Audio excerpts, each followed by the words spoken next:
On behalf of the party. Thank you. Thank you. Gareth Hughes. Kia ora, Mr Speaker. Ngā mihi nui kia koutou kia ora.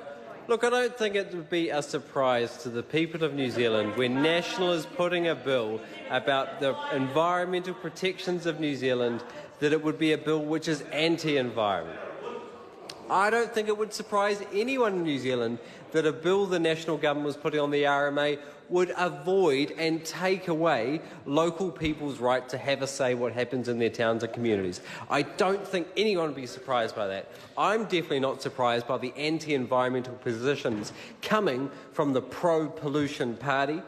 Look, this government, if you sum it up very, very briefly, what this legislation does, it does nothing to help greenhouse gases.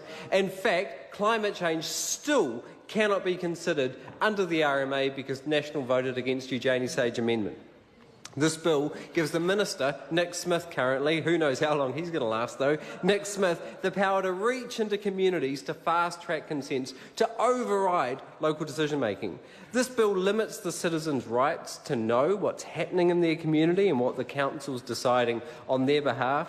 And look, this bill does absolutely nothing to deal with the real issues facing our housing crisis in New Zealand.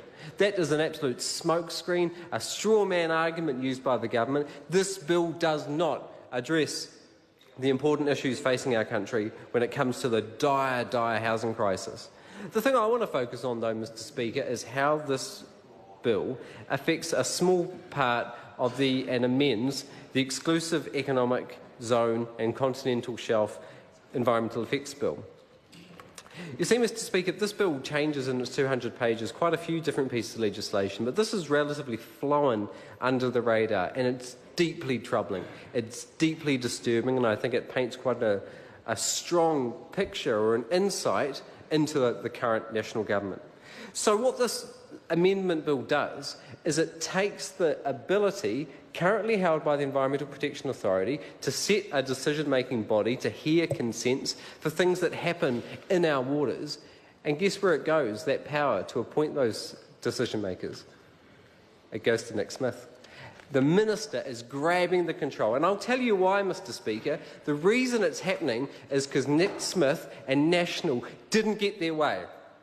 It was a law they passed. This is a relatively recent law, only 4 or 5 years old. They thought they would smooth the way for their friends in the seabed mining industry, for the NZTA, to build these gigantuan basin flyovers. But because they didn't get their way, they're changing the law. They're going to change the way these panels are formed because National didn't like it when independent experts came up with a different outcome than what they wanted. And I think this is a salutary lesson for the country, because what happened is when Trans-Tasman Resources, wanting to mine 50,000 tonnes of the seabed, didn't get their way, National's going to change the law.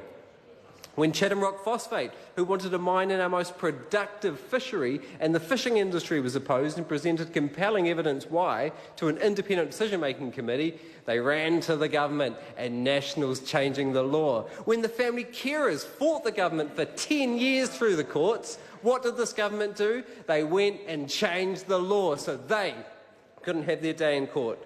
When the basin flyover was rejected by independent experts, what happened? National's changing the law to make it easier. When Anadarko was upset with protesters at boats who might wave banners in front of their offshore oil installations, National changed the law under urgency to make it not happen.